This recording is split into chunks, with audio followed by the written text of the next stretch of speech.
السلام علیکم ورحمۃ اللہ نحمدہ ونصلی علی رسولہ الکریم اما بعد فاعوذ باللہ من الشیطان الرجیم بسم اللہ الرحمن الرحیم رب اشرح لی صدری ویسر لی امری واحلل عقدۃ من لسانی یفقہوا قولی۔ الحمدللہ 12واں سپارہ انشاءاللہ شروع کرنا ہے اور پیٹرن اسی طرح صحیح ہے کہ آپ سنتے ہوئے خوب غور و فکر کریں اور آپ یہ دیکھیں کہ دنیا کے خزانوں کو پانے کے لیے بھی محنت اور جدوجہد کرنی پڑتی ہے، حتیٰ کہ اگر حرام طریقے سے بھی خزانے پانے ہوں تو کسی کو چالاکی سے یا اس کو فریب دینے کے لیے یا جھوٹ بولنے کے لیے ہر کام میں ہی محنت پڑتی ہے نا۔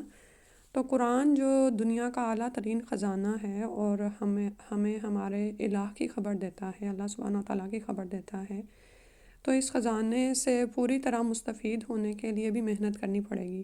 جو جتنی محنت کرے گا اتنا ہی اس خزانے سے فائدہ حاصل کر لے گا۔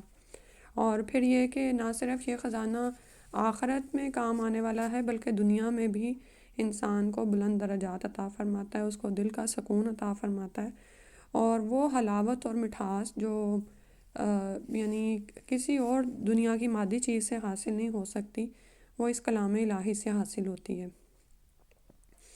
تو جتنی زیادہ انسان اس خزانے کو حاصل کرنے کے لیے محنت کرے گا نا اتنا ہی وہ اس سے مستفید ہوگا۔ خزانے کا ذکر اس لیے بھی کہ اس کے ذکر سے آپ کے ذہن میں مختلف طرح کے وہ امیجز آ سکتے ہیں نا، کہ زمین کے خزانے حاصل کرنے کے لیے بھی انسان زمین کو کھودتا ہے، اور اسی طرح جہاں سے معدنیات حاصل ہوتی ہیں یا کبھی سونا انسان حاصل کرے، اور پھر یہ کہ سونے کو اصلی شکل تک ڈھالنے کے لیے بھی اس کو کتنی مشقت سے گزارنا پڑتا ہے۔ اسی طرح اگر سمندر کے خزانے انسان اگر وہاں سے موتی اور جواہر لینے جائے تو کتنا ڈیپ ڈاؤن انسان کو اسٹرگل کرنی پڑتی ہے۔ بالکل اسی طرح یہ جو خزانہ ہے یہ ہم کیسے کہہ سکتے ہیں کہ ایک دفعہ پڑھیں گے یا بس ایسے پڑھیں گے جیسے عام کوئی کتاب پڑھی جاتی ہے تو ہم اس سے فائدہ اٹھا لیں، ہرگز نہیں، بلکہ یہ بھی جتنی آپ زیادہ اس میں محنت کریں گے تو یعنی اس کو جب ہم ایک دفعہ ذہن میں تصور کر لیں گے نا کہ یہ خزانہ ہے اور اس کے لیے مجھے محنت کرنی ہے، ٹھیک ہے، تو پھر آپ یہ دیکھیں گے کہ آپ کا مائنڈ سیٹ ہی چینج ہو جائے گا، ٹھیک ہے۔ اور اس کے ہر لفظ کو سمجھنے میں، اس کی جو تفسیر ہے اس میں غور و فکر تدبر کرنا اللہ سبحانہ تعالیٰ ہمیں عطا فرما دے۔ اور جو آج کل حالات ہیں فتنوں کے دور میں، اپنی زبان کی، اپنی آنکھوں کی، اپنے کانوں کی حفاظت کریں، سنی سنائی باتوں کو آگے پہنچانے سے گریز کریں، وہ باتیں نہ کریں جو آپ نے یعنی کہ دیکھی ہی نہیں، وہ باتیں نہ آگے بتائیں جو آپ نے سنی ہی نہیں، ٹھیک ہے، زبان سے وہ باتیں نہ کہیں جن کے پر آپ نے تحقیق ہی نہیں کی۔ زیادہ سے زیادہ امت کو جوڑنے کے لیے اور اس میں اتحاد و یگانگت پیدا کرنے کے لیے کردار ادا کریں، اور یہ جان لیں کہ یہود و نصارہ ہمارے دوست نہیں ہو سکتے۔ اس بات کی خبر ہمیں قرآن میں بار بار اللہ سبحانہ و تعالیٰ نے دی ہے، تو پھر ہم اس بات پر ایمان رکھیں گے کہ مومن تو اپنے کام کر رہے ہیں، لیکن اگر کسی جگہ پر ہمیں کوئی ایسے پروپیگنڈے نظر آتے ہیں تو ان کے پیچھے یقیناً مسلمانوں کے دشمنوں کا یہ ہاتھ ہے جو کہ مسلمانوں کے درمیان تعصب اور انتشار پھیلاتے ہیں، ٹھیک ہے۔ تو امت پہلے ہی انتشار اور یعنی بکھری ہوئی ہے، اس کا شکار ہے، تو ہم ہر ممکن حد تک بچیں کہ امت میں انتشار پیدا ہو اور یا پھر یہ کہ وہ اتحاد سے دور ہو جائے، ٹھیک ہے۔ اور یہی فتنوں کے دور میں کرنے کا کام ہے، اور زیادہ سے زیادہ قرآن سے ہدایت حاصل کرنی ہے، ٹھیک ہے۔ بعض اوقات یوں لگتا ہے کہ جیسے دنیا میں جو کچھ ہو رہا ہے تو شاید ہم بھی اس جنگ میں شامل ہوں اور کچھ کریں۔ ہم اپنے اپنے طور پر جو کر سکتے ہیں، قنوت نازلہ کا اہتمام کریں، دعائیں کریں، صدقات کر سکتے ہیں تو کریں، لیکن جو اصل امت کے لیے کرنے کا کام ہے وہ دراصل اس وحی الہی سے ہدایت حاصل کرنی ہے، جس سے نہ صرف یہ کہ ہم عجمی دور ہو چکے ہیں بلکہ عربی بھی، یعنی یہ علم جس صحیح معنوں میں اتارا گیا تھا اس کی سمجھ سے ہم دور ہو رہے ہیں، ٹھیک ہے۔ تو اللہ سبحانہ تعالیٰ ہمیں اس علم سے جوڑ دے اور ہم اس علم کے ذریعے ہدایت دینے والے بن جائیں۔ اللہ کے تعارف کے حوالے سے شروع کرتے ہیں۔ اللہ سبحانہ تعالیٰ نے قرآن میں ہی فرمایا، اور وادی طویٰ کے دائیں کنارے پر مبارک خطے میں درخت سے اپنے پیغمبر موسیٰ علیہ السلام کو پکارا تو فرمایا، یا موسیٰ انی انا اللہ رب العالمین، اے موسیٰ یقیناً میں ہی اللہ ہوں، سارے جہانوں کا پروردگار، ٹھیک ہے۔ یعنی اپنا تعارف کرایا، ٹھیک ہے۔ اپنی عظمت کا اظہار اور اپنے اسماء و صفات کا تذکرہ کرتے ہوئے فرمایا، هو اللہ الذی لا الہ الا هو عالم الغیب والشہادہ هو الرحمن الرحیم، هو اللہ الذی لا الہ الا هو الملک القدوس السلام المؤمن المہیمن العزیز الجبار المتکبر سبحان اللہ عما یشرکون، هو اللہ الخالق البارئ المصور له الاسماء الحسنی یسبح له ما فی السماوات والارض وهو العزیز الحکیم۔ تو اس میں اللہ سبحانہ وتعالیٰ کا تعارف ہے، اسماء اعظم بھی موجود ہیں۔ تو کوشش کریں کہ یہ قرآن کی آیات ہیں، ان کو یاد کر لیں اور اپنی کسی نہ کسی نماز میں اس کو شامل کر لیں۔ وہی اللہ ہے جس کے سوا کوئی حقیقی معبود نہیں، تمام چھپی اور ظاہر چیزوں کا جاننے والا، وہی بہت رحم کرنے والا اور نہایت مہربان ہے۔ وہی اللہ ہے جس کے سوا کوئی معبود برحق نہیں، بادشاہ حقیقی، عیبوں سے پاک، سلامتی والا، امن دینے والا، نگہبان سب پر، غالب، زبردست اور بڑائی والا ہے۔ اللہ ان سے پاک ہے جو یہ شریک ٹھہراتے ہیں، وہی اللہ بنانے والا، پیدا کرنے والا اور صورتیں بنانے والا ہے۔ اسی کے نام سب سے اچھے ہیں۔ آسمانوں اور زمین کی ہر چیز اس کی تسبیح کرتی ہے اور وہ سب پر غالب اور حکمت والا ہے۔ اور اللہ تعالیٰ پر ایمان یعنی لانا اور اس کا تعارف حاصل کرنا، اور پھر یہ کہ اس کے رب ہونے پر ایمان لانا۔ قرآن و سنت سے ہی ہمیں دلائل ملتے ہیں۔ اپنی ربوبیت کی خبر اللہ تعالیٰ نے دی۔ ایک جگہ فرمایا الحمدللہ رب العالمین، تمام تعریفیں اللہ کے لیے ہیں جو تمام جہانوں کا پالنے والا ہے، ٹھیک ہے۔ رب مطلب ان کا خالق ہے، مالک ہے اور ان کے معاملات کی تدبیر کرتا ہے۔ اپنی ربوبیت کے اس بات میں فرمایا قل من رب السماوات والارض قل اللہ، کہہ دو کہ آسمانوں اور زمین کا رب کون ہے، کہہ دو کہ اللہ ہی ہے۔ تو جب اللہ ہی رب ہے، وہی پالنے والا ہے، تو پھر وہی الہ ہے۔ تو الوہیت کی خبر بھی آپ کو قرآن سے ہی ملے گی۔ یعنی اب یہ جب آپ قرآن میں غور و فکر کریں گے نا، تو آپ پھر اس طرح آیات کو دیکھیں گے کہ کہاں پر اللہ تعالیٰ نے اپنے رب ہونے کی خبر دی ہے اور کہاں پر الہ ہونے کی خبر دی ہے۔ کیونکہ اللہ سبحانہ تعالیٰ کو بطور رب کے تو مشرکین مکہ بھی مانتے تھے، لیکن جب الہ کی بات آتی تھی تو پھر وہ شریک ٹھہرانے لگتے تھے۔ اللہ تعالیٰ نے فرمایا اننی انا اللہ لا الہ الا انا فاعبدنی واقم الصلاۃ لذکری، بے شک میں ہی اللہ ہوں، میرے سوا کوئی معبود نہیں، لہٰذا میری عبادت کر اور میرے ذکر کے لیے نماز پڑھا کر، ٹھیک ہے۔ تو اپنے الہ ہونے کی خبر دی، اور پھر یہ ہے کہ اللہ کے ذکر کے لیے نماز کو قائم کیا جائے، اور نمازوں کے اہتمام کے لیے بھی یہاں سے ہمیں پھر ایک عمل کی بات مل رہی ہے کہ کیا جب آپ نماز پڑھتے ہیں تو اللہ، ذکر کا مطلب ہوتا ہے کہ اللہ کو یاد کرنا، تو کیا آپ اس وقت اللہ کو یاد کرتے ہیں یا اپنے ہی خیالوں میں ہوتے ہیں؟ اور آج جو ہم نے اسماء الحسنیٰ میں سے پڑھنا ہے، المولا، وہی پالنے والا بادشاہ اور سید ہے اور اپنے اولیاء کی نصرت و اعانت کرتا ہے۔ پالنے والا ہے، بادشاہ اور سید ہے، اور پھر وہی بات آ گئی کہ اپنے اولیاء کی، یعنی جو اس سے محبت کرتے ہیں اور جن سے وہ محبت کرتا ہے ان کی مدد فرماتا ہے۔ النصیر، وہ اپنی نصرت و مدد سے جس کی چاہے تائید کرتا ہے، جس کا وہ مددگار ہو اس پر کوئی غالب نہیں آ سکتا، اور جسے وہ رسوا کرے اس کا کوئی مددگار نہیں۔ اللہ کرے کہ اس بات کا ایمان ہمارے اندر آ جائے، تو پھر کیا ہوگا کہ یعنی ہم لوگوں سے ڈرنا چھوڑ دیں گے نا۔ آپ یہ دیکھیں، السمیع، وہ جس کی سماعت ہر آہستہ سے آہستہ تر بات کا احاطہ کیے ہوئے ہے، اور وہ ہر جہری اور اعلانیہ بات کو بھی سنتا ہے، بلکہ ہر طرح کی آواز کو آہستہ ہو یا بہت اونچی سنتا ہے، اور پکارنے والے کی پکار قبول کرتا ہے۔ جب وہ سنتا ہے تو اس بات کا بھی یقین رکھیں کہ آپ کی دعا چاہے آہستہ ہے چاہے بلند ہے، اللہ سبحانہ تعالیٰ سنتے ہیں اور اس کو قبول فرماتے ہیں، چاہے ایک مدت کے بعد ہو یا اللہ تعالیٰ کے حکمت کے فیصلوں کے مطابق ہو۔ البصیر، وہ جس کی نگاہ نے جہاں کی پوشیدہ اور حاضر تمام موجودات کا احاطہ کر رکھا ہے، خواہ کتنی ہی مخفی تر یا ظاہر ہو، ٹھیک ہے۔ اللہ سبحانہ تعالیٰ کی بصارت کیا ہے کہ پوشیدہ، حاضر، خواہ کتنی ہی چھپی ہوئی ہو یا ظاہر ہو، نیز کتنی چھوٹی اور کتنی بڑی بات ہو، اللہ سبحانہ تعالیٰ کی نگاہ میں ہے۔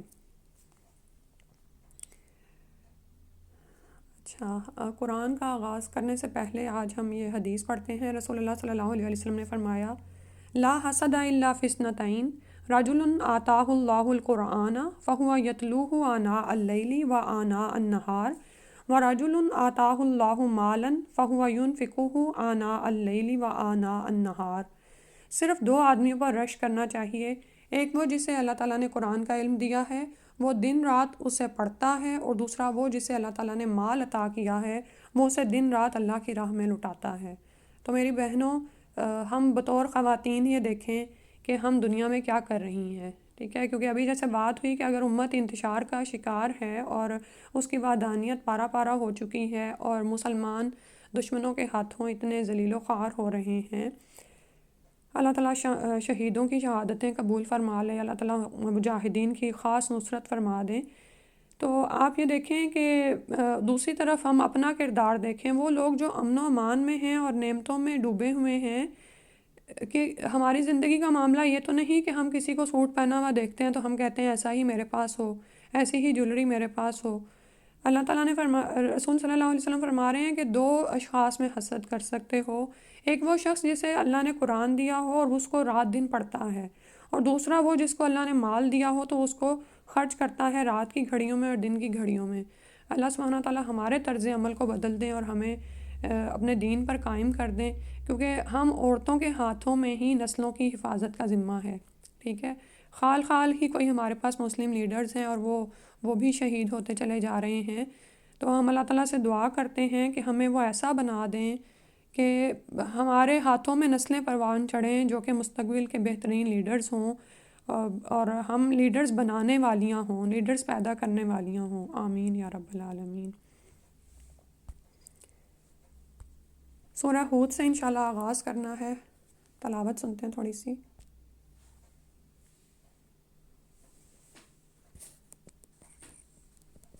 الف لام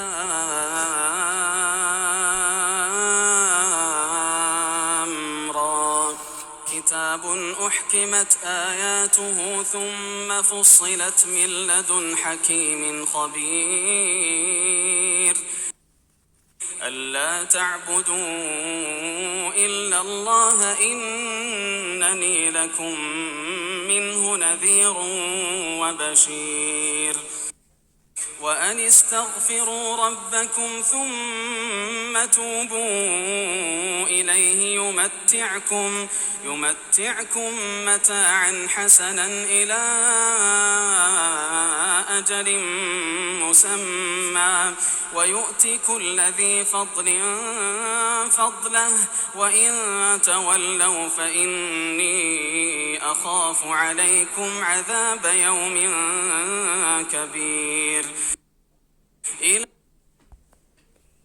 بسم اللہ الرحمن الرحیم۔ الف لام را، یہ ایسی کتاب ہے جس کی آیات کو محکم بنایا گیا ہے اور یہ حکیم و خبیر ہستی کی طرف سے تفصیلاً بیان کی گئی ہے کہ اللہ کے سوا کسی کی عبادت نہ کرو، میں یقیناً اس کی طرف سے تمہارے لیے ڈرانے والا بھی ہوں اور بشارت دینے والا بھی، اور یہ کہ اپنے پروردگار سے معافی مانگو اور اس کے حضور توبہ کرو، وہ ایک خاص مدت تک تمہیں اچھا سامان زندگی دے گا اور ہر صاحب فضل کو اس کا فضل عطا کرے گا، اور اگر تم منہ پھیرتے ہو تو میں تمہارے حق میں بڑے ہولناک دن کے عذاب سے ڈرتا ہوں۔ تمہیں اللہ ہی کی طرف لوٹ کر جانا ہے اور وہ ہر چیز پر قادر ہے۔ دیکھو، جب یہ لوگ اپنے سینوں کو موڑتے ہیں تاکہ اللہ سے چھپے رہیں، اور جب یہ اپنے آپ کو کپڑوں سے ڈھانپتے ہیں، اس وقت اللہ وہ سب کچھ جانتا ہے جو وہ چھپاتے ہیں اور جو ظاہر کرتے ہیں، کیونکہ وہ سینوں کے راز تک جاننے والا ہے۔ زمین میں چلنے والا کوئی جاندار ایسا نہیں جس کا رزق اللہ کے ذمے نہ ہو، وہ اس کی قرارگاہ کو بھی جانتا ہے اور دفن ہونے کی جگہ کو بھی۔ یہ سب کچھ واضح کتاب یعنی لوح محفوظ میں لکھا ہوا موجود ہے۔ وہی تو ہے جس نے آسمانوں اور زمین کو 6 دنوں میں پیدا کیا، اور اس وقت اس کا عرش پانی پر تھا تاکہ تمہیں آزمائے کہ کون تم میں سے اچھے عمل کرتا ہے، اور اگر آپ انہیں کہیں کہ تم موت کے بعد اٹھائے جاؤ گے تو کافر فوراً کہنے لگتے ہیں کہ یہ تو صریح جادو ہے، یعنی کھلم کھلا جادو ہے، اور اگر ہم ایک خاص مدت تک ان سے عذاب کو مؤخر کر دیں تو کہنے لگتے ہیں کہ کس چیز نے اس سے یعنی عذاب کو روک رکھا ہے۔ دیکھو، جس دن وہ عذاب آ گیا تو پھر وہاں سے ٹلے گا نہیں، اور وہی چیز انہیں گھیر لے گی جس کا وہ مذاق اڑایا کرتے تھے۔ اگر ہم کسی انسان کو اپنی رحمت کا مزہ چکھائیں پھر وہ اس سے چھین لیں تو وہ مایوس ہو کر ناشکری کرنے لگتا ہے، اور اگر کوئی مصیبت آنے کے بعد ہم اسے نعمتیں عطا کریں تو کہتا ہے میرے تو دل ادھر دور ہو گئے، پھر وہ اترانے اور تکبر کرنے لگتا ہے۔ مگر ان قباحتوں سے وہ لوگ مستثنیٰ ہیں جنہوں نے صبر کیا اور اچھے عمل کیے، ایسے ہی لوگوں کے لیے مغفرت اور بہت بڑا اجر ہے۔ اے نبی صلی اللہ علیہ وآلہ وسلم، ایسا نہ ہو کہ آپ کی طرف جو وحی کی جاتی ہے آپ اس کا کچھ حصہ چھوڑ دیں اور اس وجہ سے آپ کا دل تنگ ہو کہ کافر یہ کہیں گے کہ اس شخص پر کوئی خزانہ کیوں نہ اتارا گیا یا اس کے ساتھ کوئی فرشتہ کیوں نہیں آیا۔ آپ تو محض ڈرانے والے ہیں اور ہر چیز پر مختار تو اللہ تعالیٰ ہے۔ یا وہ یہ کہیں کہ اس نے یہ قرآن خود گھڑ لیا ہے۔ آپ ان سے کہیے اگر تم اس دعوے میں سچے ہو تو تم بھی اس جیسی 10 صورتیں گھڑ لاؤ اور اللہ کے سوا جس چیز کو تم بلا سکو بلا لو۔ پھر اگر وہ تمہیں اس چیلنج کا جواب نہ دے سکیں تو جان لو کہ یہ قرآن اللہ کے علم سے اتارا گیا ہے اور یہ کہ اس کے سوا کوئی الہ نہیں۔ پھر کیا تم اس امر حق کے سامنے سر تسلیم خم کرتے ہو؟ جو شخص دنیا کی زندگی اور اس کی زینت چاہے تو ہم ایسے لوگوں کو دنیا میں ہی ان کے اعمال کا پورا بدلہ دے دیتے ہیں اور وہ دنیا میں گھاٹے میں نہیں رہتے۔ یہی لوگ ہیں جن کا آخرت میں آگ کے سوا کچھ حصہ نہیں۔ جو کچھ انہوں نے دنیا میں بنایا وہ برباد ہو جائے گا اور جو عمل کرتے رہے وہ بھی بے سود ہوں گے۔ تو ابھی جو ہم نے پڑھا کہ حسد نہیں ہے مگر وہ جس کے پاس قرآن اور مال ہے اور وہ اللہ کی راہ میں خرچ کرتا ہے، تو اس کے علاوہ وہ لوگ جو کہ دنیا کی زندگی اور اس کی زینت میں پڑے ہوئے ہیں، تو یاد رکھیے کہ دنیا میں تو ان کو بے شمار نعمتیں ہیں، لیکن جب ایمان ہی نہیں ہے ان کے پاس تو آخرت میں ان کے لیے سوائے آگ کے کچھ نہیں ہوگا۔ تو پھر ان سے حسد کا تو کوئی یعنی وجہ ہی نہیں بنتی، ٹھیک ہے۔ بھلا جو شخص اپنے پروردگار کی طرف سے ایک واضح دلیل رکھتا ہو پھر اسی پروردگار کی طرف سے ایک شاہد وہی بات پڑھ کر سنائے اور وہی بات اس سے پہلے موسیٰ کی کتاب یعنی توریت میں بھی موجود ہو جو لوگوں کے لیے رہنما اور رحمت تھی، تو کیا وہ اس بات میں شک کر سکتا ہے؟ ایسے ہی لوگ اس پر ایمان لاتے ہیں اور ان گروہوں میں سے جو کوئی ایسی بات کا انکار کر دے تو اس کے لیے دوزخ ہی کا وعدہ ہے۔ لہٰذا تجھے ایسی بات میں شک میں نہ رہنا چاہیے، بلا شبہ وہ تمہارے رب کی طرف سے حق ہے، پھر بھی اکثر لوگ ایمان نہیں لاتے۔ اور اس شخص سے بڑھ کر ظالم کون ہوگا جو اللہ پر جھوٹ باندھے؟ ایسے لوگ اپنے رب کے سامنے پیش کیے جائیں گے اور گواہ وہی دیں گے کہ یہی لوگ تھے جو اپنے پروردگار پر جھوٹ باندھتے تھے۔ دیکھو ظالموں پر اللہ کی لعنت ہے۔ جو لوگوں کو اللہ کی راہ سے روکتے اور اس میں کج روی تلاش کرتے ہیں یعنی ٹیڑھا پن تلاش کرتے ہیں اور وہ آخرت کے بھی منکر ہیں، یہ لوگ زمین میں اللہ کو بے بس کرنے والے نہ تھے اور نہ ہی اللہ کے مقابلے میں ان کا کوئی حامی ہوگا۔ انہیں دگنا عذاب دیا جائے گا۔ وہ نہ تو حق بات کو سننا گوارا کر سکتے تھے اور نہ ہی خود انہیں کچھ سوچتا تھا۔ یہی لوگ ہیں جنہوں نے اپنے آپ کو نقصان پہنچایا اور جو کچھ وہ افترا پردازیاں کرتے تھے یعنی جو وہ جھوٹ گھڑتے تھے سب انہیں بھول جائیں گی۔ اس میں کوئی شک نہیں کہ آخرت میں یہی سب سے زیادہ نقصان اٹھانے والے ہیں۔ تو اگر زندگی میں اگر کوئی آپ کو ایسا کبھی انسان ملے جو آپ کو شکوک و شبہات میں ڈالے اور جھوٹی باتیں منسوب کرے یا دین کے راستے سے روکے یا دین میں کجروی تلاش کرے، تو رویہ کیا ہونا چاہیے کہ ہم ڈگمگا جائیں؟ نہیں، اس وحی الہی کی روشنی میں ان کی باتوں کو پرکھنے کی کوشش کریں، عقل اور غور و فکر سے کام لیں، کیونکہ یہ زندگی ہمیں ایک بار ملی ہے اور ہم نے اس کو تردد میں ہی پڑھ کر ضائع نہیں کر کے جانا۔ یقیناً جو لوگ ایمان لائے اور اچھے عمل کیے اور اپنے اللہ کے حضور گڑ گڑائے اور اپنے رب کے حضور گڑ گڑائے، یہی لوگ اہل جنت ہیں جس میں وہ ہمیشہ رہیں گے۔ ان دونوں فریقوں کی مثال ایسی ہے جیسے ایک تو اندھا اور بہرا ہو اور دوسرا دیکھنے والا بھی ہو اور سننے والا بھی۔ کیا یہ دونوں برابر ہو سکتے ہیں؟ پھر کیا اس مثال سے تمہارے پلے کچھ بھی نہیں پڑتا؟ کہنے کا مطلب یہ ہے کہ آنکھیں تو دونوں کی ہی ہیں اور کان بھی دونوں کے ہیں، لیکن ایک وہ ہے کہ جس کے پاس نہ تو بصیرت ہے اور نہ ہی وہ غور و فکر سے سنتا ہے، وہ صرف سنتا ہے اور یہاں پھر صرف دیکھتا ہے۔ تو ایسے لوگ جو کہ سنتے ہیں اور دیکھتے ہیں اور غور و فکر کرتے ہیں وہ صرف ان کے برابر نہیں ہو سکتے جو دیکھتے تو ہیں مگر دیکھتے نہیں، سنتے تو ہیں مگر سنتے نہیں۔ اور ہم نے نوح علیہ السلام کو اس کی قوم کی طرف بھیجا تو اس نے انہیں کہا کہ میں تمہیں صاف صاف ڈرانے والا ہوں، تم اللہ کے سوا کسی کی عبادت نہ کرو، میں تمہارے بارے میں المناک دن کے عذاب سے ڈرتا ہوں۔ تو اس کی قوم کے کافر سرداروں نے جواب دیا، ہم تو تجھے اپنے ہی جیسا آدمی خیال کرتے ہیں اور جو تیرے پیروکار ہیں وہ بادیو نظر میں یعنی ظاہری دیکھنے میں ہمیں کمینے معلوم ہوتے ہیں، پھر تم لوگوں کو ہم پر کسی طرح کی فضیلت بھی نہیں بلکہ ہم تو تمہیں جھوٹا ہی سمجھتے ہیں۔ نوح علیہ السلام نے کہا، اے میری قوم بھلا دیکھو، اگر میں اپنے رب کی طرف سے ایک واضح دلیل پر ہوں اور اس نے مجھے اپنے ہاں سے رحمت یعنی نبوت بھی عطا کی ہو جو تمہیں نظر نہ آ رہی ہو، تو کیا ہم اسے زبردستی تم پر چسپاں کر سکتے ہیں کہ تم ضرور ایمان لاؤ اس حال میں کہ تم اسے ناپسند کر رہے ہو؟ اور اے میری قوم، میں تم سے کوئی مال و دولت تو نہیں مانگتا، میرا اجر تو اللہ کے ذمے ہے، اور جو لوگ ایمان لائے ہیں میں انہیں اپنے ہاں سے نکال نہیں سکتا، وہ یقیناً اپنے پروردگار سے ملنے والے ہیں، مگر میں تو دیکھتا ہوں کہ تم لوگ ہی جہالت کی باتیں کرتے ہو۔ تو انسان جب دعوت اور دین کے کام پر نکلتا ہے تو وہ دوسروں سے گھبراتا کیوں ہے؟ اس لیے کہ اس کو دوسروں سے کچھ مفادات وابستہ ہوتے ہیں۔ لیکن جو سچا مومن ہوتا ہے، سچا داعی ہوتا ہے، وہ تو حق بات کو کہنے میں کبھی بھی نہیں شرمائے گا، نہ ہی گھبرائے گا۔ کیوں؟ کیونکہ اس کو دوسروں سے کوئی مفاد وابستہ نہیں ہے، وہ دوسروں سے کوئی اجرت لے کے کھا رہا ہے کہ اگر دوسرے ناراض ہو جائیں گے تو وہ بند ہو جائے گی۔ تو یہ دیکھا کریں کہ اگر ہم جب دعوت و دین کے میدان میں نکلتے ہیں تو کیا ہم دوسروں سے امپریس ہوتے ہیں، ان سے ڈرتے ہیں، یا اللہ سے ہی ڈرتے ہیں؟ اور اے میری قوم، اگر میں ان لوگوں کو اپنے ہاتھ سے نکال دوں تو اللہ کے مقابلے میں میری کون مدد کرے گا؟ تم ذرا بھی غور نہیں کرتے؟ میں تمہیں یہ نہیں کہتا کہ میرے پاس اللہ کے خزانے ہیں، نہ میں یہ کہتا ہوں کہ میں غیب جانتا ہوں، نہ یہ کہ میں فرشتہ ہوں، اور نہ ہی میں یہ کہتا ہوں کہ جن لوگوں کو تم حقیر سمجھتے ہو اللہ انہیں کبھی بھلائی سے نوازے گا ہی نہیں۔ جو ان کے دلوں میں ہے وہ تو اللہ ہی خوب جانتا ہے۔ اگر میں ان سب باتوں سے کوئی بھی بات کہوں تو یقیناً میں ظالموں سے ہو جاؤں گا۔ وہ کہنے لگے، نوح علیہ السلام تو انہیں ہم سے جھگڑا کیا اور اسے بہت طول دیا، تو اب اگر تم سچے ہو تو جس بات کی ہمیں دھمکی دیتے تھے وہ لے ہی آؤ۔ نوح علیہ السلام نے کہا، وہ تو اللہ ہی لائے گا اگر اس نے چاہا، اور پھر تم اسے بے بس نہ کر سکو گے۔ اور اگر میں تمہاری خیر خواہی کرنا چاہوں بھی تو میری خیر خواہی تمہیں کیا فائدہ دے سکتی ہے جبکہ اللہ کو ہی یہ منظور ہو کہ وہ تمہیں گمراہ کر دے۔ وہی تمہارا رب ہے اور تم اسی کی طرف لوٹ کر جاؤ گے۔ اے نبی صلی اللہ علیہ وسلم، کیا کافر یہ کہتے ہیں کہ اس نے یہ قرآن خود ہی گھڑ لیا ہے؟ آپ ان سے کہیے کہ اگر میں نے گھڑا ہے تو میرا گناہ میرے ذمے ہے، اور جو تم جرم کر رہے ہو میں اس سے بریء ذمہ ہوں۔ اور نوح علیہ السلام کی طرف وحی کی گئی کہ تیری قوم سے جو لوگ ایمان لا چکے ہیں اب ان کے بعد کوئی ایمان نہ لائے گا، لہٰذا ان کے کرتوتوں پر غم کرنا چھوڑ دو، اور ہماری آنکھوں کے سامنے اور ہماری حکم کے مطابق ایک کشتی بناؤ، اور ان ظالموں کے بارے میں مجھ سے گفتگو یا سفارش نہ کرنا، یہ سب غرق ہونے والے ہیں۔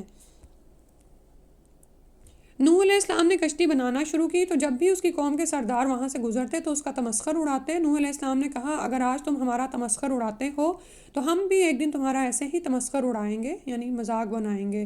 تمہیں جلد ہی معلوم ہو جائے گا کہ کون ہے جس پر ایسا عذاب آتا ہے جو اس کو رسوا کر دے، اور کس پر دائمی عذاب نازل ہوتا ہے، یہاں تک کہ ہمارا عذاب کا حکم آ پہنچا اور تنور ابلنے لگا تو ہم نے نوح علیہ السلام سے کہا کہ اس کشتی میں ہر قسم کے جانوروں کا ایک جوڑا یعنی نر اور مادہ رکھ لو، اور اپنے گھر والوں کو بھی سوار کرو، سوائے ان اشخاص کے جن کے متعلق پہلے ہی بتا دیا جا چکا ہے کہ وہ ہلاک ہوں گے، اور جو لوگ ایمان لائے ہیں انہیں بھی سوار کر لو، اور وہ تھوڑے ہی لوگ تھے جو اس کے ساتھ ایمان لائے تھے۔ نوح علیہ السلام نے کہا، اس کشتی میں سوار ہو جاؤ، اس کا چلنا اور اس کا ٹھہرنا اللہ ہی کے دم سے ہے، میرا پروردگار یقیناً بخشنے والا اور رحم کرنے والا ہے۔ وہ کشتی ان لوگوں کو لیے چلی جا رہی تھی جبکہ ایک ایک موج پہاڑ کی طرح اٹھ رہی تھی۔ اس حال میں نوح علیہ السلام نے اپنے بیٹے کو پکارا جبکہ وہ ایک کنارے پر کھڑا تھا، بیٹا ہمارے ساتھ کشتی میں سوار ہو جا اور کافروں کا ساتھ نہ دے۔ اس نے کہا، میں ابھی پہاڑ کی طرف جا کر پناہ لیتا ہوں جو مجھے پانی سے بچا لے گا۔ نوح علیہ السلام نے کہا، آج اللہ کے عذاب سے کوئی بچانے والا نہیں مگر جس پر وہ خود ہی رحم کر دے۔ اتنے میں ان دونوں کے درمیان ایک لہر حائل ہو گئی جس سے وہ ڈوب کر رہ گیا۔ اور ابھی اوپر جو آیت نمبر 41 میں گزرا ہے نا، بسم اللہ مجریہا و مرساہا ان ربی لغفور الرحیم، تو کشتی کی سواری کے وقت بھی اور ویسے بھی سواری پر بیٹھے ہوئے یہ دعا پڑھ لیا کریں۔ پھر کچھ عرصہ بعد اللہ تعالیٰ کا حکم ہوا کہ اے زمین پانی نگل جا، اور اے آسمان مزید پانی برسانے سے رک جا، اور آہستہ آہستہ پانی خشک ہو گیا اور فیصلہ چکا دیا گیا، اور کشتی جودی پہاڑ پر ٹک گئی، اور کہا گیا کہ ظالم اللہ کی رحمت سے دور ہیں۔ نوح علیہ السلام نے اپنے رب کو پکارا اور کہا، میرا بیٹا تو میرے اہل سے تھا اور تیرا وعدہ بھی سچا ہے اور تو ہی سب سے بہتر فیصلہ کرنے والا ہے۔ اللہ نے جواب دیا، نوح وہ تیرے اہل سے نہیں تھا کیونکہ اس کے عمل اچھے نہ تھے، لہٰذا جس بات کا تمہیں علم نہیں اس کا مجھ سے سوال نہ کرو، میں تجھے نصیحت کرتا ہوں کہ جاہلوں کی اسی درخواست نہ کروں۔ عربی ٹیکسٹ دیکھیں آ رہا ہے انہو عمل غیر صالح، وہ ایک ناپاک عمل تھا، یعنی اس کو کہتے ہیں نا جیسے کچرا ہے کہ تھا تو وہ نبی کا بیٹا لیکن وہ سب کا سب ہی ناپاک تھا۔ نوح علیہ السلام نے کہا، پروردگار میں اس بات سے تیری پناہ چاہتا ہوں کہ تجھ سے ایسا سوال کروں جس کا مجھے علم نہ ہوا، اور اگر تو نے مجھے معاف نہ کیا اور مجھ پر رحم نہ فرمایا تو میں تباہ ہو جاؤں گا۔ حکم ہوا، نوح ہماری طرف سے سلامتی اور برکتوں کے ساتھ جو تجھ پر اور ان جماعتوں پر نازل ہوئیں جو تیرے ساتھ ہیں کشتی سے اتر آؤ، ان کی نسل سے کچھ اور امتیں ہوں گی جنہیں ہم سامان زیست دیں گے، پھر انہیں ہماری طرف سے دردناک عذاب پہنچے گا۔ تو اوپر ہم نے پڑھا نا کہ ہم سب آزمائش کے لیے پیدا کیے گئے ہیں، تو اسی طرح نسلوں پر نسلیں آتی رہیں اور اب ہماری باری ہے۔ اے نبی صلی اللہ علیہ وآلہ وسلم، یہ غیب کی خبریں ہیں جو ہم نے آپ کی طرف وحی کر رہے ہیں، اس سے بیشتر آپ انہیں نہ جانتے تھے اور نہ آپ کی قوم، لہٰذا آپ صبر کیجئے کیونکہ انجام بخیر پرہیزگاروں ہی کے حق میں ہوتا ہے۔ اگلا قصہ۔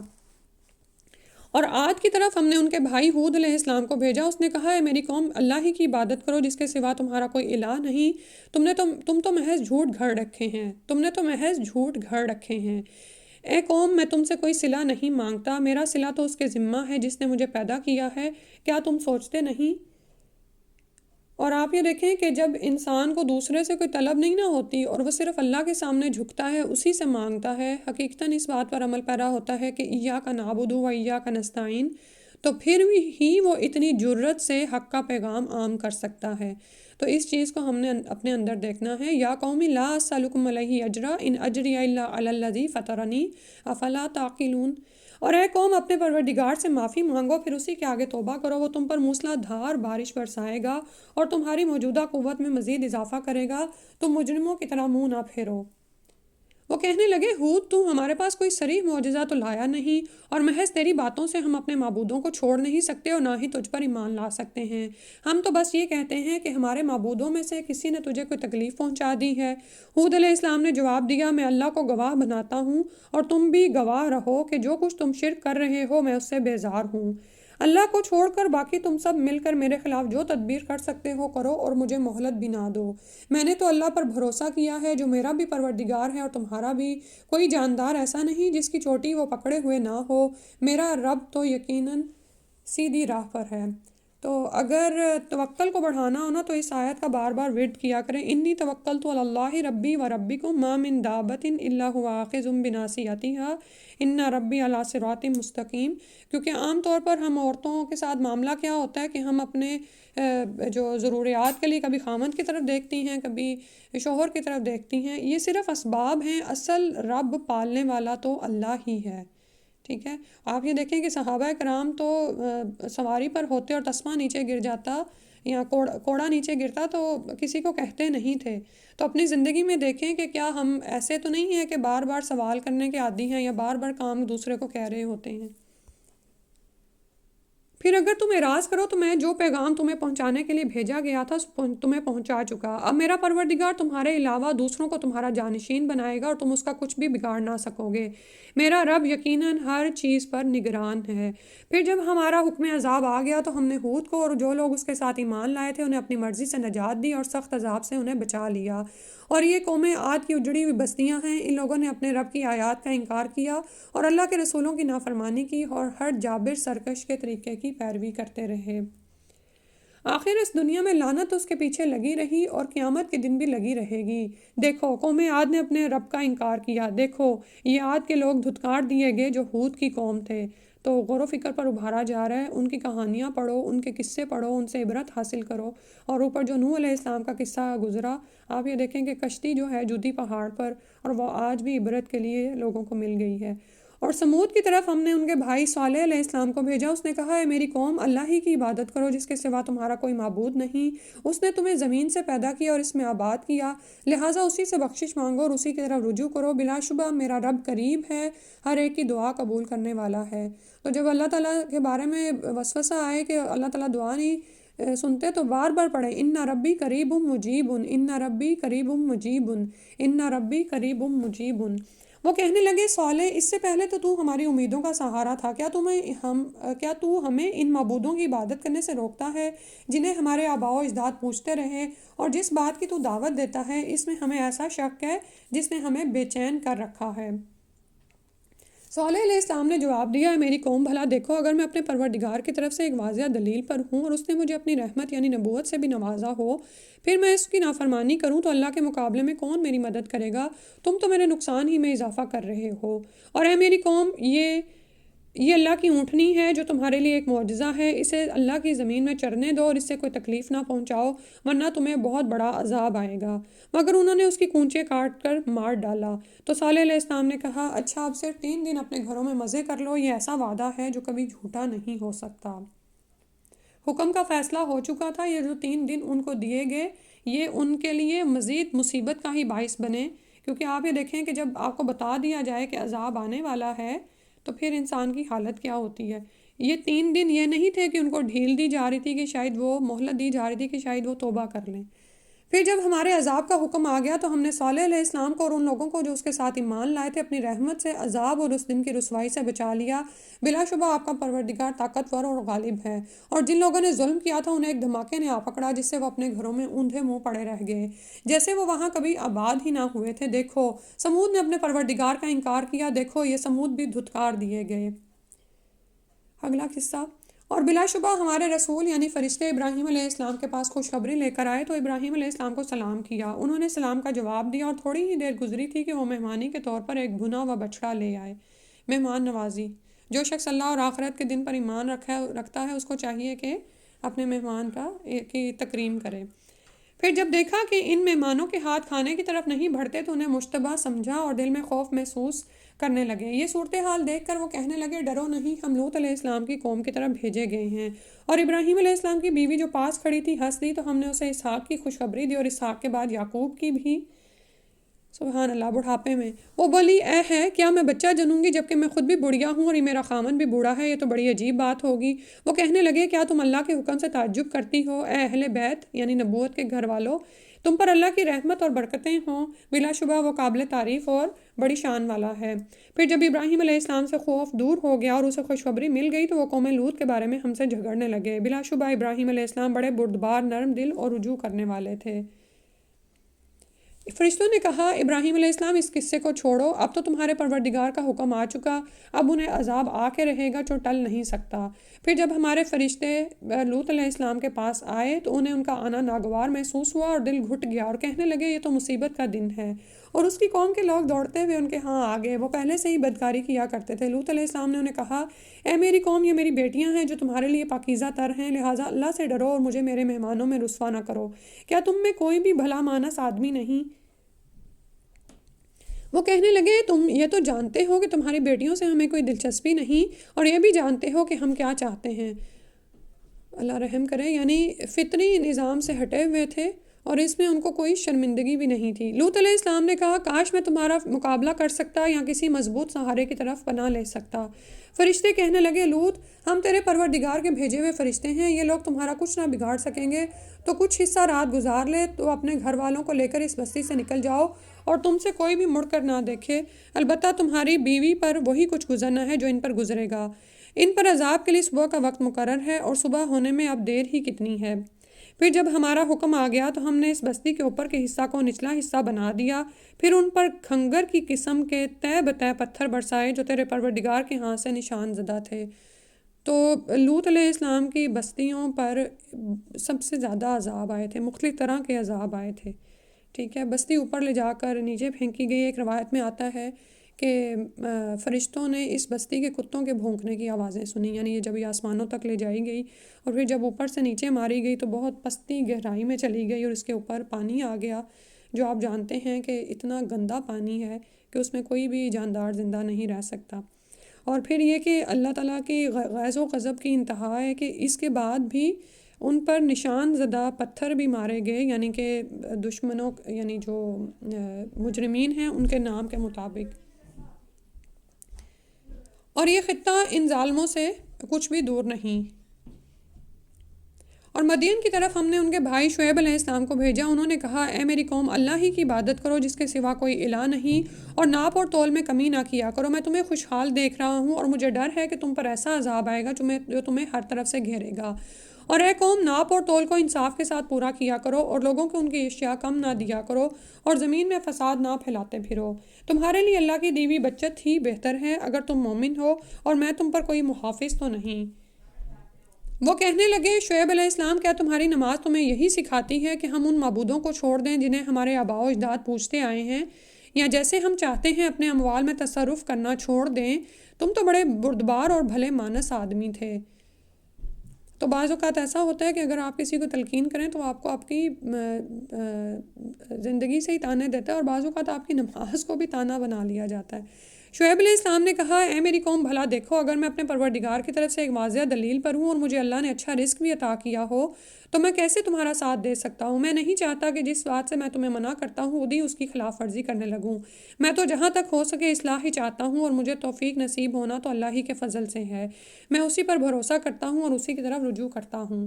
اور اے میری قوم، میری مخالفت تمہیں اس بات پر برانگیختہ نہ کر دے کہ تمہیں ویسی ہی مصیبت پہنچ جائے جیسی قوم نوح، قوم ہود اور قوم صالح کو پہنچی تھی۔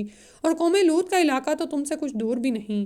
اور اپنے پروردگار سے معافی مانگو اور اسی کے آگے توبہ کرو، میرا پروردگار یقیناً رحم کرنے والا اور اپنی مخلوق سے محبت کرنے والا ہے۔ وہ کہنے لگے شعیب تمہاری اکثر باتوں کی تو ہمیں سمجھ ہی نہیں آتی، ہم دیکھ رہے ہیں کہ تم ہمارے درمیان ایک کمزور سے آدمی ہو، اور اگر تمہاری برادری نہ ہوتی تو ہم تمہیں سنگسار کر دیتے، اور تم ایسے نہیں جس کا ہم پر کوئی دباؤ ہو۔ شعیب علیہ السلام نے کہا اے قوم، کیا تم پر میری برادری کا دباؤ اللہ سے زیادہ ہے جسے تم نے بالکل پس پوش ڈال دیا ہے؟ یہ جو کچھ تم کر رہے ہو میرا رب یقیناً اس کا احاطہ کیے ہوئے ہے۔ اے میری قوم، تم اپنے طریقے پر کام کیے جاؤ، میں اپنے طریقے پر کام کرتا رہوں گا۔ جلد ہی تمہیں معلوم ہو جائے گا کہ کس پر رسوا کرنے والا عذاب آتا ہے اور جھوٹا کون ہے۔ تم بھی انتظار کرو، میں بھی تمہارے ساتھ منتظر ہوں۔ پھر جب ہمارا حکم آ گیا تو ہم نے شعیب علیہ السلام کو جو اس کے ساتھ ایمان لائے تھے انہیں اپنی مہربانی سے بچا لیا، اور جن لوگوں نے ظلم کیا تھا انہیں ایک سخت چنگاڑ نے ایسا پکڑا کہ وہ اپنے گھروں میں اوندھے منہ پڑے رہ گئے، جیسے وہ وہاں کبھی آباد ہی نہ ہوئے تھے۔ دیکھو اہل مدین پر بھی ایسے ہی پھٹکار پڑی جیسے قوم سمود پر پڑی تھی۔ اللہ سبحانہ وتعالیٰ مہربانی فرمائے، ہمیں ہمارے معاملات میں انصاف کرنے کی توفیق عطا فرما دے۔ ابھی دیکھیں جو آخری ابھی آیا ہے نا شعیب علیہ السلام کی قوم کا، تو کچھ چیزیں ہوتی ہیں کہ انسان اگر اس پر قائم ہونے کے لیے محنت کری جائے تو وہ اس کی عادت ثانیہ بن جاتی ہیں، ٹھیک ہے، پھر اس سے وہی چیز ہی سرزد ہوتی ہے، جیسے ناپ تول، ترازو کو سیدھا رکھنا، سچ بولنا۔ تو آپ یہ دیکھیں کہ جب انسان ہر وقت اللہ کا تقوی اختیار کرتے ہوئے اپنی نظر اللہ کی طرف رکھتا ہے نا، اور وہ چھوٹے چھوٹے معاملات میں، صرف ناپ تول میں نہیں، حقوق و فرائض میں بھی اس کی نظر اسی بات پر ہوتی ہے، جیسے ابھی اوپر آیا نا کہ تم اپنی طریقے پر کام کرو، میں اپنے طریقے پر کرتا ہوں، ٹھیک ہے۔ تو اگر آپ کے حقوق پورے نہیں بھی ہو رہے نا، لیکن آپ سے دوسروں کے حقوق کے بارے میں ضرور سوال کیا جائے گا، تو وہاں پر خود ترازو کی سوئی کو سیدھا رکھا کریں، عدل کیا کریں۔ اور جو شخص ایسے کردار کو اپنا لیتا ہے نا، تو پھر وہ اپنے سارے معاملات اور فیصلوں میں متوازن اور عادل بن جاتا ہے، کیونکہ اس کو انصاف کی عادت ہو جاتی ہے، ٹھیک ہے۔ اور پھر یہ کہ رزق میں برکت کثرت سے نہیں ہوتی، دیانتداری سے ہوتی ہے۔ اور اسی طرح جب آپ یعنی سچ پر قائم ہو جاتے ہیں نا، تو پھر وہ بھی آپ کی عادت ثانیہ بن جاتی ہے۔ اور پھر اوپر جو ابھی لوط علیہ السلام کا ذکر گزرا ہے، تو یعنی وہ لواطت کی طرف مائل ہو چکے تھے۔ اللہ تعالیٰ ہمیں رحم فرمائے ہم پر۔ اور اس وقت دیکھیں کہ معاشرے میں بھی بے حیائی، فحاشی اور زنا اور یہ سب کچھ کس حد تک پھیل چکا ہے۔ اللہ سبحانہ تعالیٰ ہمیں اس سے محفوظ رکھے، اور اس بات کی تعلیم کو نسلوں میں عام کرنا بہت ضروری ہے، کیونکہ آپ یہ دیکھیں کہ یہ بعض وہ چیزیں، اچھا قرآن نے تو حکم دیا کہ زنا کے قریب بھی نہ جاؤ، کیونکہ یہ احتیاطی حکم ہے جو برائی کو جڑ سے ختم کرتا ہے، ٹھیک ہے۔ تو چھوٹی چھوٹی بھی چیزیں جو ہیں نا، کہ فحش مناظر اگر گزر جائیں نظروں سے، اول تو ایسی جگہوں پر ہوں ہی نہ، یا اگر کبھی ہو جائے تو پھر فوراً اس سے آگے نکلیں۔ یا تنہائی میں نامحرم مردوں سے ملنا، بیہودہ گفتگویں جو نعوذ باللہ ہماری نسلوں میں اب یہ عام ہوتی چلی جا رہی ہیں، یہ چیزیں پتہ ہے کرتی ہیں اوورآل آپ کی سائیکی پر اثر ڈالتی ہیں، انسانی حیا اور غیرت کو ختم کرتی ہیں، قلبی سکون کا خاتمہ کرتی ہیں، اور پھر ایسے بے لگام جنسی تعلقات سے ایسی بیماریاں پھیلتی ہیں جو پوری نسل انسانی کو متاثر کرتی ہیں۔ میڈیکل سائنس اس کی گواہ ہے، ٹھیک ہے۔ تو خواہ یعنی جسمانی طور پر بھی، ذہنی طور پر، جذباتی طور پر، روحانی طور پر کمزور شخصیتیں پیدا ہوتی ہیں پھر جو ان کاموں میں مبتلا ہو جاتے ہیں نا، ناپ تول میں کمی کرنا یا بے حیائی، فحاشی، یا جو بھی یہاں پر قوموں کی بیماریاں تھیں، شرک کے علاوہ جو ان میں جرائم تھے، وہ اگر آج بھی آپ یہ دیکھیں تو اگر معاشرے میں پھیلنا شروع ہو جائے نا، تو پھر نسلیں کی نسلیں تباہ ہونا شروع ہو جاتی ہیں۔ اللہ سبحانہ تعالیٰ ہمیں اس سے محفوظ فرمائے۔ اور پھر ہدایت کہاں پر ہے؟ کلام الہی میں ہی ہے، جس سے ہم سب جڑ جائیں۔ اور ہم نے موسیٰ علیہ السلام کو اپنے معجزے اور سری صنعت یعنی نبوت کی دے کر فرعون اور اس کے درباریوں کی طرف بھیجا، تو انہوں نے فرعون کے حکم کی ہی پیروی کی، حالانکہ فرعون کا حکم کچھ اچھا نہ تھا۔ وہ قیامت کے دن اپنی قوم کے آگے آگے چلے گا اور انہیں جہنم کے کنارے لا کھڑا کرے گا۔ کتنی بری ہے وارد ہونے کی جگہ جہاں وہ وارد ہوں گے۔ ان لوگوں پر اس دنیا میں بھی لعنت پڑی اور قیامت کے دن بھی پڑے گی۔ کیسا برا انعام ہے جو انہیں دیا جائے گا۔ یہ ان بستیوں کی سرگزشت ہے جو ہم آپ سے بیان کر رہے ہیں، ان میں سے کچھ تو موجود ہیں اور کچھ اجڑ چکی ہیں۔ ہم نے ان پر کچھ ظلم نہیں کیا تھا بلکہ انہوں نے خود ہی اپنے آپ پر کیا تھا۔ پھر جب اللہ کا حکم عذاب آ گیا تو ان کے وہ معبود کچھ بھی کام نہ آئے جنہیں وہ اللہ کے سوا پکارا کرتے تھے، بلکہ ان معبودوں نے ان کی تباہی میں ہی کچھ اضافہ ہی کیا۔ اور جب بھی آپ کا پروردگار کسی ظالم بستی کو پکڑتا ہے تو اس کی گرفت ایسی ہی ہوتی ہے، بلا شبہ اس کی گرفت دکھ دینے والی اور سخت ہوتی ہے۔ جو شخص آخرت کے عذاب سے ڈرے اس کے لیے بھی اس میں نشان عبرت ہے۔ وہ ایسا دن ہوگا جس میں سب لوگ اکٹھے کیے جائیں گے اور اس دن جو کچھ ہوگا سب کی موجودگی میں ہوگا۔ اور ہم نے اس دن کو بس ایک معینہ مدت تک کے لیے مؤخر کر رکھا ہے۔ جب یہ دن آ جائے گا تو اللہ کے اذن کے بغیر کوئی شخص کلام بھی نہ کر سکے گا۔ پھر ان لوگوں میں کچھ بدبخت ہوں گے اور کچھ نیک بخت۔ تو جو بدبخت ہیں وہ تو جہنم میں داخل ہوں گے اور وہیں چیختے چلاتے رہا کریں گے، اور جب تک زمین و آسمان قائم ہیں وہ اسی میں رہیں گے، الا یہ کہ آپ کا رب کچھ اور چاہے، کیونکہ آپ کا رب جو چاہتا ہے اسے کر گزرنے کی پوری قدرت رکھتا ہے۔ اور رہے وہ لوگ جو نیک بخت ہیں وہ اس وقت تک جنت میں ہی رہیں گے جب تک یہ زمین و آسمان قائم ہیں، الا یہ کہ آپ کا رب کچھ اور چاہے۔ یہ ایسی بخشش ہوگی جو کبھی منقطع نہ ہوگی، یعنی ختم نہ ہوگی۔ بس اے نبی صلی اللہ علیہ وسلم، جن چیزوں کو یہ لوگ پوجتے ہیں ان کے بارے میں کسی شک میں نہ رہیے۔ یہ تو انہیں ایسے ہی اندھی عقیدت سے پوج رہے ہیں جیسے ان سے پہلے ان کے باپ دادا کرتے رہے، اور ہم بلا کم و کاست انہیں ان کا پورا حصہ دیں گے۔ ہم نے اس سے پہلے موسیٰ علیہ السلام کو کتاب دی تھی اور اس میں بھی اختلاف کیا گیا تھا، اور اگر آپ کے رب کا حکم پہلے سے طے شدہ نہ ہوتا تو ان اختلاف کرنے والوں کے درمیان فیصلہ چکا دیا گیا ہوتا، اور وہ بھی اس کے بارے میں ایسے شک میں پڑے ہوئے ہیں جس نے انہیں بے چین کیا ہوا تھا۔ تو بعض اوقات زندگی میں کچھ معاملات ایسے پیش آتے ہیں جن میں اختلافات ہوتے ہیں، تو ان کو لے کے پکڑ کے نہ بیٹھ جایا کیجیے اور اپنے اصل مقاصد پر نظر رکھا کیجیے، کیونکہ اللہ نے اختلافات کا فیصلہ چکانے کے لیے ایک دن رکھا ہے اور وہ قیامت کا ہے۔ کیونکہ آپ یہ دیکھیں کہ آج کل بہت سارے لوگ ان بحثوں میں پڑے رہتے ہیں اور فیصلوں کا اختلاف چکانے میں لگے رہتے ہیں، ٹھیک ہے۔ ان میں سے ہر ایک کو تیرا رب ان کے اعمال کا پورا بدلہ دے کر رہے گا، یقیناً وہ ان کے اعمال سے باخبر ہے۔ بس آپ ثابت قدم رہیں جیسا کہ آپ کو حکم دیا گیا ہے، اور آپ کے وہ ساتھی بھی جنہوں نے آپ کے ساتھ ایمان کی طرف رجوع کیا ہے، اور سرتابی نہ کرنا، کیونکہ جو کچھ تم کرتے ہو وہ اسے دیکھ رہا ہے۔ نہ ہی ان لوگوں کی طرف جھکنا جنہوں نے ظلم کیا، ورنہ تمہیں بھی دوزخ کی آگ آ لپٹے گی۔ پھر تمہیں کوئی ایسا سرپرست نہ ملے گا جو اللہ سے تمہیں بچا سکے، نہ ہی کہیں سے تمہیں مدد پہنچے گی۔ نیز آپ دن کے دونوں طرفوں کے اوقات میں اور کچھ رات گئے نماز قائم کیجیے، بلا شبہ نیکیاں برائیوں کو دور کر دیتی ہیں۔ یہ ایک یاد دہانی ہے ان لوگوں کے لیے جو اللہ کو یاد کرتے رہتے ہیں۔ اور صبر کیجیے، اللہ تعالیٰ یقیناً نیکی کرنے والوں کا اجر ضائع نہیں کرتا۔ جو قومیں تم سے پہلے گزر چکی ہیں ان میں سے جنہیں ہم نے بچا لیا تھا، ان میں سے اہل خیر کیوں پیدا نہ ہوئے جو دوسروں کو زمین میں فساد کرنے سے روکتے؟ اگر کچھ ایسے تھے بھی تو وہ تھوڑے ہی تھے، اور جو ظالم تھے وہ اس عیش و عشرت کے پیچھے لگے رہے جو انہیں مہیا تھی، اور وہ مجرم بن کر ہی رہے۔ اور آپ کے رب کے یہ شایان نہیں کہ وہ بستیوں کو ناحق تباہ کر دے، حالانکہ وہاں کے باشندے اصلاح کرنے والے ہوں۔ اور اگر آپ کا رب چاہتا تو سب لوگوں کو ایک ہی امت بنائے رکھتا، مگر وہ اختلاف ہی کرتے رہیں گے، بجز ان لوگوں کے جن پر آپ کا پروردگار رحم کر دے۔ اللہ نے تو انہیں پیدا ہی اسی لیے کیا ہے کہ وہ اختلاف کرتے رہیں، اور آپ کے پروردگار کی یہ بات پوری ہو گئی کہ میں دوزخ کو جنوں اور انسانوں سے سب سے بھر دوں گا۔ اور ہم رسولوں کے حالات کی ایک ایک خبر آپ سے اس لیے بیان کرتے ہیں کہ اس کے ذریعے آپ کے دل کو مضبوط کر دیں، اور ان خبروں کے ذریعے آپ تک حق بات پہنچی اور ایمان لانے والوں کے لیے نصیحت اور یاد دہانی بھی ہو گئی۔ اور جو لوگ ایمان نہیں لائے آپ ان سے کہیے کہ تم اپنے طریقے پر عمل کرتے جاؤ، ہم بھی عمل کر رہے ہیں، اور تم بھی انتظار کرو، ہم بھی انتظار کرتے ہیں۔ آسمانوں اور زمین میں جو کچھ پوشیدہ ہے اللہ کے قبضہ قدرت میں ہے، اور معاملات سب کے سب اسی کی طرف لوٹائے جاتے ہیں، لہٰذا آپ اسی کی عبادت کیجیے اور اسی پر بھروسہ کیجیے، اور جو کچھ تم کر رہے ہو آپ کا رب اس سے بے خبر نہیں۔ الحمدللہ سورہ ہود مکمل ہو گئی۔ تو اس میں جو قصے گزرے ہیں ان کو مکمل اسٹڈی بھی چاہے کر لیجیے گا اگر وقت ملے تو، اور عبرت حاصل کریں اس سے۔ سورہ یوسف احسن القصص ہے، تلاوت تھوڑی سی سنتے ہیں۔ بسم اللہ الرحمن الرحیم۔ الف لام را تلك آیات الكتاب المبین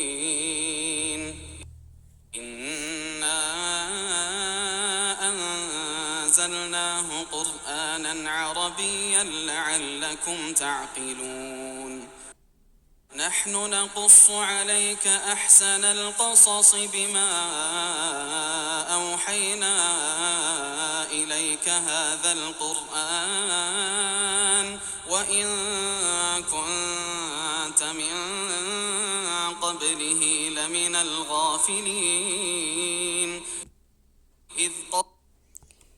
سورہ یوسف، الف لام را تلک آیات الکتاب المبین۔ الف لام را یہ اس کتاب کی آیات ہیں جو ہر بات وضاحت سے بیان کرتی ہے۔ ہم نے قرآن کو عربی زبان میں اس لیے نازل کیا ہے تاکہ تم اسے سمجھ سکو۔ تو قرآن عربی زبان میں نازل ہوا ہے۔ جو بھی شخص ہم میں یہ قدرت رکھتا ہو تو اس کو اپنی زبان میں سیکھنے کے بعد عربی کی طرف رجوع کرے، عربی کو سیکھے، کیونکہ جو لطف اور دل کی یعنی حلاوت ملتی ہے نا قرآن کو عربی میں سمجھنے سے، وہ آپ کو اپنی زبان میں نہیں ملے گی۔ اے نبی صلی اللہ علیہ وآلہ وسلم، ہم اس قرآن کو آپ کی طرف وحی کر کے ایک بڑا اچھا قصہ آپ سے بیان کرتے ہیں، اگرچہ اس سے بیشتر آپ اس سے بے خبر تھے۔ جب یوسف علیہ السلام نے اپنے باپ سے کہا تھا، ابا جان میں نے خواب میں دیکھا ہے کہ 11 ستارے اور سورج اور چاند مجھے سجدہ کر رہے ہیں، تو باپ نے کہا، میرے پیارے بیٹے یہ خواب اپنے بھائیوں کو نہ بتانا، ورنہ وہ تمہارے لیے بری تدبیریں سوچنے لگیں گے، کیونکہ شیطان انسان کا صریح دشمن ہے۔ تو اللہ تعالیٰ نے اس قصے کو احسن قصہ کہا ہے، تو اس میں اپنے لیے ضرور سبق حاصل کیجئے اور آپس کے باہمی تعلقات میں بھی دیکھیے کہ ہمیں کہاں کہاں اس قصے سے فائدہ مل سکتا ہے۔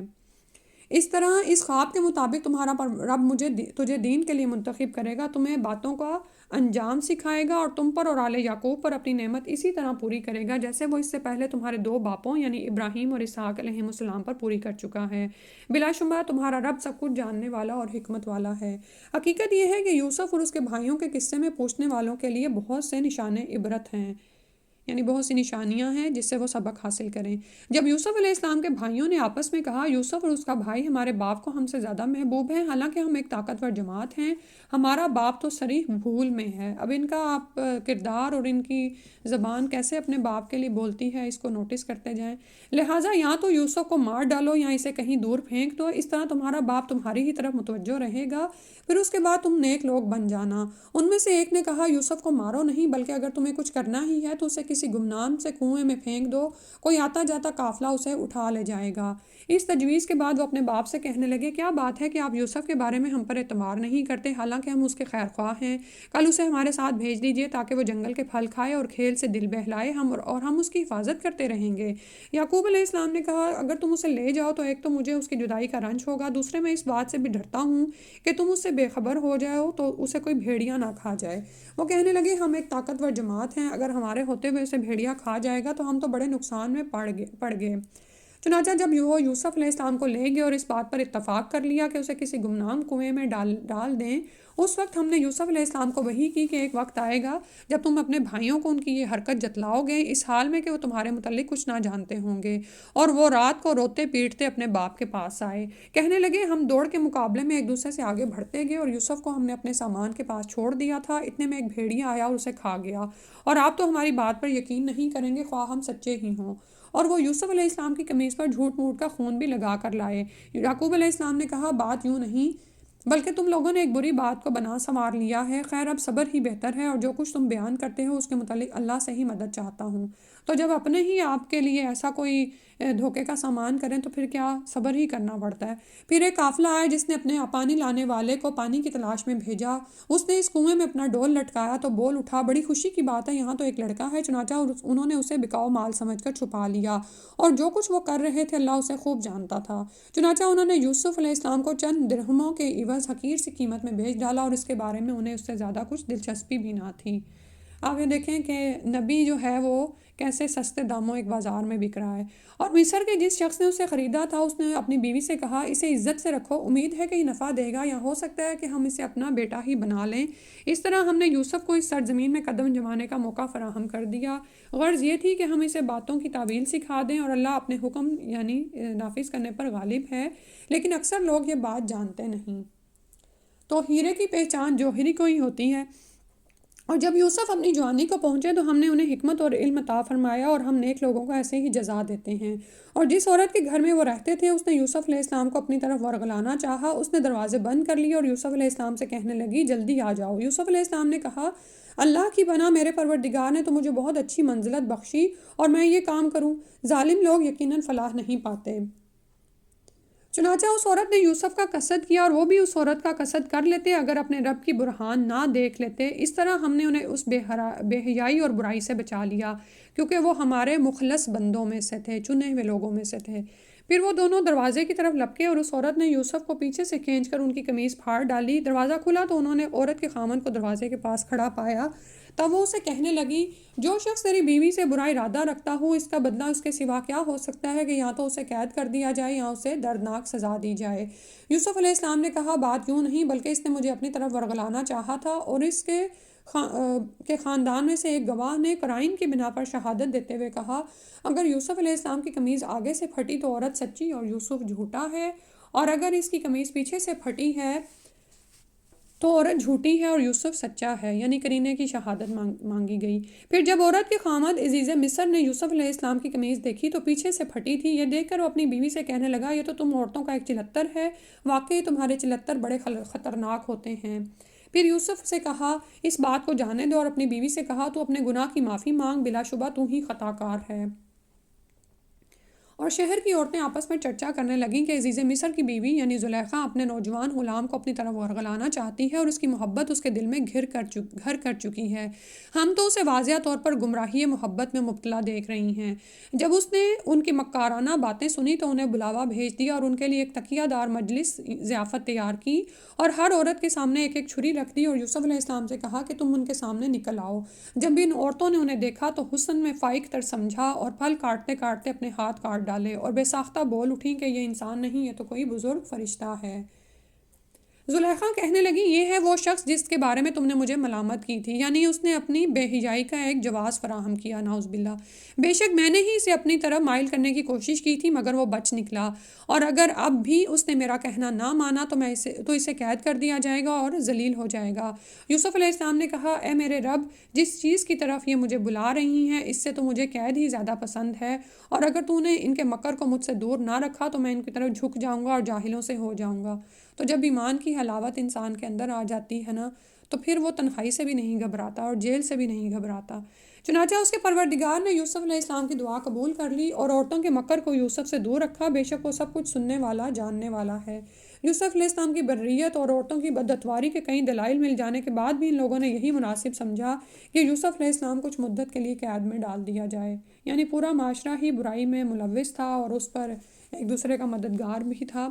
یوسف علیہ السلام کے ساتھ 2 اور نوجوان بھی قید خانہ میں داخل ہوئے۔ ان میں سے ایک نے کہا کہ میں نے خواب دیکھا کہ میں شراب نچوڑ رہا ہوں، اور دوسرے نے کہا کہ میں نے یہ خواب دیکھا ہے کہ میں نے سر پر روٹیاں اٹھائی ہوئی ہیں جنہیں پرندے کھا رہے ہیں۔ پھر دونوں کہنے لگے ہمیں اس کی تعبیر بتائیے، ہم دیکھتے ہیں کہ آپ ایک نیک آدمی ہیں۔ یوسف علیہ السلام نے فرمایا جو کھانا تمہیں یہاں ملا کرتا ہے اس کے آنے سے پہلے میں تمہیں ان خوابوں کی تعبیر بتا دوں گا۔ یہ ایسا علم ہے جو مجھے میرے رب نے سکھایا ہے، میں نے ان لوگوں کا دین چھوڑ دیا ہے جو اللہ پر ایمان نہیں لاتے اور آخرت کے بھی منکر ہیں۔ تو یہاں سے ابھی ہمیں حکمت کی بات پتہ چل رہی ہے کہ اگر کوئی آپ سے کوئی ویسے سوال کرے تو اس کے سوال کا جواب دینے سے پہلے اس کو تھوڑی سی دعوت دین بھی دے دیں۔ اس کی بجائے میں نے اپنے آباء و اجداد ابراہیم، اسحاق اور یعقوب کا دین اختیار کیا ہے۔ ہمارے لیے یہ مناسب نہیں کہ ہم کسی غیر کو اللہ کا شریک بنائیں۔ ہم پر اور تمام انسانوں پر یہ اللہ کا فضل ہے، لیکن اکثر اس نعمت کا شکر نہیں کرتے۔ یا صاحب یہ سجن آیت نمبر 39 ہے۔ اے میری قید کے ساتھیوں، ذرا سوچو کیا متفرق رب بہتر ہیں یا ایک ہی اللہ جو سب پر غالب ہے؟ اللہ کے سوا جنہیں تم پوچھتے ہو تو ایسے نام ہیں جو تم نے اور تمہارے آباء و اجداد نے رکھ لیے ہیں، ان کے لیے اللہ نے کوئی سند نازل نہیں کی۔ اللہ کے سوا یہاں کسی کی فرما روائی نہیں، اس نے یہی حکم دیا ہے کہ اس کے سوا اور کسی کی عبادت نہ کرو، یہی دین برحق ہے، لیکن اکثر لوگ یہ باتیں جانتے نہیں۔ اے میری قید کے ساتھیوں، تم میں سے ایک تو اپنے مالک کو شراب پلائے گا، رہا دوسرا تو اسے سولی پر چڑھا دیا جائے گا اور پرندے اس کے سر کا گوشت نوچ نوچ کر کھائیں گے۔ جن باتوں کی حقیقت تم پوچھ رہے تھے ان کا فیصلہ ہو چکا۔ ان دونوں میں سے جس شخص کے بارے میں یوسف کو یقین تھا کہ وہ قید سے رہا ہونے والا ہے، اسے یوسف نے کہا اپنے مالک یعنی شاہ مصر سے میری بابت بھی ذکر کرنا، لیکن مالک کے پاس یوسف کا ذکر کرنا اسے شیطان نے بھلا دیا۔ چنانچہ یوسف علیہ السلام کئی سال قید میں پڑے رہے۔ ایک دن بادشاہ نے اپنے درباریوں سے کہا میں نے خواب دیکھا ہے کہ 7 موٹی گائیں ہیں جنہیں 7 دبلی گائیں کھا رہی ہیں، اور آج کی 7 بالیں ہری ہیں اور دوسری 7 سوکھی ہیں۔ اے اہل دربار، اگر تم خواب کی تعبیر بتلا سکتے ہو تو مجھے میرے خواب کی تعبیر بتلاؤ۔ وہ کہنے لگے یہ تو پریشان سے خیالات ہیں اور ہم ایسی خوابوں کی تعبیر نہیں جانتے۔ ان دونوں قیدیوں میں سے جو رہا ہوا تھا اسے مدت کے بعد یوسف اور اس کا پیغام یاد آیا اور کہنے لگا میں تمہیں اس خواب کی تعبیر بتلاؤں گا، مجھے ذرا قید خانہ میں یوسف علیہ السلام کے پاس بھیجو۔ پھر وہاں جا کر اس نے یوسف سے کہا یوسف اے راست بات ساتھی، ہمیں اس خواب کی تعبیر بتائیے کہ 7 موٹی گائیں ہیں جنہیں 7 دبلی گائیں کھا رہی ہیں اور 7 ہری بالیں ہیں اور دوسری 7 سوکھی ہیں، تاکہ میں لوگوں کے پاس جاؤں اور انہیں بھی علم ہو جائے۔ یوسف علیہ السلام نے کہا تم 7 سال لگاتار کھیتی باڑی کرو گے، جو کھیتی تم کاٹو اس میں سے کھانے کے لیے تھوڑا بہت اناج چھوڑ کر باقی کو بالیوں میں ہی رہنے دینا۔ تو یہاں پر ان کا احسان، کیونکہ وہ محسن ہے نا، تو نظر آ رہا ہے کہ انہوں نے اس کو جتایا نہیں کہ تمہیں تو میری بات تو یاد نہیں رہی اور اپنی بات پوچھنے کے لیے تم فٹافٹ آ گئے ہو، بلکہ اس کے سوال کا جواب دیا۔ پھر اس کے بعد 7 سال بہت سخت آئیں گے اور جو اناج تم نے ان سالوں کے لیے پہلے سے جمع کیا ہوگا وہ سب کھا لیا جائے گا، بجز تھوڑے سے اناج کے جو تم بیچ کے لیے بچا لوگے۔ پھر اس کے بعد 1 سال ایسا آئے گا جس میں باران رحمت سے لوگوں کی فریاد رسی کی جائے گی اور اس سال وہ رس نچوڑیں گے۔ تو آپ بھی یہ دیکھیں کہ جوس وغیرہ ہم کب پیتے ہیں؟ جب ہمارے پاس پھل ایکسٹرا ہوتے ہیں، ادروائز تو انسان جب سیو کر رہا ہوتا ہے تو کم استعمال کرتا ہے نا۔ تو یہ دراصل خوشحالی کی علامت تھی۔ بادشاہ نے جب یہ تعبیر سنی تو کہا کہ اس شخص کو میرے پاس لاؤ، مگر جب پیغام لے جانے والا یوسف کے پاس پہنچا تو انہوں نے کہا اپنے مالک یعنی بادشاہ مصر کے پاس واپس جاؤ اور اس سے پوچھو کہ ان عورتوں والا معاملہ کیسا ہے جنہوں نے اپنے ہاتھ کاٹ ڈالے تھے، میرا پروردگار تو ان کے چلتروں کو خوب جاننے والا ہے۔ بادشاہ نے ان عورتوں کو بلا کر پوچھا وہ کیا معاملہ تھا جب تم نے یوسف کو اپنی طرف ورگلانا چاہا تھا؟ وہ بول اٹھی حاشا للہ، ہم نے ان میں کوئی برائی نہیں دیکھی۔ اس وقت عزیز مصر کی بیوی بھی بول اٹھی کہ اب تو حق ظاہر ہی ہو چکا ہے، میں نے ہی ورگلایا تھا اور وہ بالکل سچا ہے۔ اس وقت یوسف علیہ السلام نے کہا اس سے میری غرض یہ تھی کہ عزیز کو معلوم ہو جائے کہ میں نے درپردہ اس کی خیانت نہیں کی اور اللہ تعالیٰ خائنوں کی چال کو کامیابی کی راہ نہیں دکھاتا۔ تو یوسف علیہ السلام نے جیل سے نکلنے میں بے صبری نہیں کی، بلکہ انہوں نے اس بات کا انتظار کیا کہ ان کے کردار پر جو الزام لگا تھا اس کو صاف کیا جائے، کیونکہ آپ یہ دیکھیں کہ جب آپ دین کی دعوت میں آگے بڑھتے ہیں نا تو آپ کے کردار کی پاکی لوگوں کے لیے ایک امیج ہوتی ہے، ٹھیک ہے۔ تو انہوں نے بے صبری سے جیل سے نکلنا ناپسند کیا، بلکہ یہ چاہا کہ ان کے کردار کی پاکی پہلے ثابت ہو جائے۔ الحمدللہ کل 13واں سپارہ شروع کریں گے۔ ٹائم آپ کا کچھ زیادہ ہو گیا، آپ کچھ شیئر کرنا ہے تو کریں۔ مجھے شروع کے حصے میں یہ بتانا تھا کہ یہ جو بار بار دین کی دعوت دینے والے کا کردار بتایا جا رہا ہے کہ اس کو دنیا سے غرض نہیں ہوتی ہے مال کی، تاکہ وہ، آپ نے بھی جیسے بھی بتایا کہ تاکہ وہ کھل کر کے تبلیغ کر سکے۔ تو عمل کی بات یہی ہے کہ اگر ہم دین سیکھ رہے ہیں تو ہم اپنا ذریعہ معاش بھی کوئی ساتھ ساتھ رکھیں تاکہ ہم کسی کے محتاج نہ ہوں۔ جیسے مبلغ ہیں یا داعی ہے یا عالم ہے یا مفتی ہیں، جب وہ کسی ادارے کی طرف سے سیلری جب ان کو مل رہی ہوتی ہے تو وہ باؤنڈ ہو جاتے ہیں، ان کی مرضی کے ان کے تابع ہونا پڑتا ہے ان کو۔ تو اب آگے انشاءاللہ آئندہ نسلوں کے لیے ہے یہ بات کہ کوئی بھی اگر عالم بنتا ہے، مفتی بنتا ہے یا کوئی عالمہ بنتی ہیں تو لیکن ساتھ ساتھ اپنا ذریعہ معاش بھی رکھیں تاکہ ارننگ کے لیے یا گھر چلانے کے لیے، کہ کسی کے اوپر ڈپینڈنٹ نہ ہو تاکہ کھل کے اللہ کا پیغام پہنچایا جا سکے۔ دوسرا میسج یہ تھا کہ جیسے کسی کی بھی اولاد کو انجام کار کا نتیجہ جو ہوتا ہے انسان کے ہاتھ میں نہیں ہوتا ہے، ہمیں صرف عمل ہی کرنا ہے۔ جیسے ہمارے لیے یہاں پر عمل کی بات یہ ہے کہ ہم کسی کی اولاد کو دیکھ کر یہ دماغ میں فوراً سے آتا ہے کہ ماں باپ نے تربیت صحیح نہیں کی یا انہوں نے محنت نہیں ڈالی ہوگی، کیونکہ حضرت نوح علیہ السلام کے بیٹے ہیں یا حضرت یوسف علیہ السلام کے جو بیٹے تھے جن میں شر پایا گیا تو وہ نبیوں کے بیٹے تھے، بہترین کام کیا ہوگا انہوں نے ظاہر اپنی اولاد پر بھی، لیکن کیونکہ انجام کار ان کے ہاتھوں میں نہیں تھا، ہر شخص اپنا عمل کا خود ہی وہ حصہ لے رہا ہوتا ہے۔ تو اس لیے عمل کی بات یہ ہے کہ کسی کو جج نہیں کرنا چاہیے کسی کی اولادوں کو دیکھ کر کے کہ اس نے کیا کیا ہے۔ جی جزاک اللہ. یعقوب علیہ السلام کے جو بیٹے تھے ان کا کیا نہیں. اچھا جی آگے. جی سوری ہاں یوسف علیہ السلام کے جو بھائی لوگ تھے. جزاک اللہ. جی اور کسی نے کچھ شیئر کرنا؟